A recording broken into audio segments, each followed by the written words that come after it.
আসসালামু আলাইকুম ওয়া রাহমাতুল্লাহ। রাসূলুল্লাহ সাল্লাল্লাহু আলাইহি সাল্লাম বলেছেন, জান্নাতের প্রাসাদ সমূহের ভিতর থেকে এমন কিছু প্রাসাদ রয়েছে যে প্রাসাদের ভিতর থেকে বাহিরে দেখা যায় এবং বাহির থেকে ভিতরেও দেখা যায়। সুবহানাল্লাহ। একথা শুনে একজন ব্যক্তি উঠে দাঁড়িয়ে বললেন, ইয়া রাসূলুল্লাহ সাল্লাল্লাহু আলাইহি সাল্লাম, সেই প্রাসাদে কারা প্রবেশ করবে?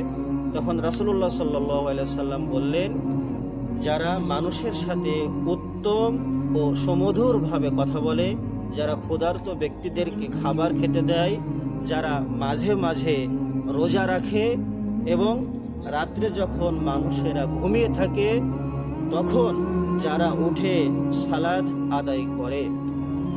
এ চারটি আমল যারা করবে তারা সেই সৌভাগ্যবান ব্যক্তি যারা ওই প্রাসাদে প্রবেশ করতে পারবে। সুবহানাল্লাহ।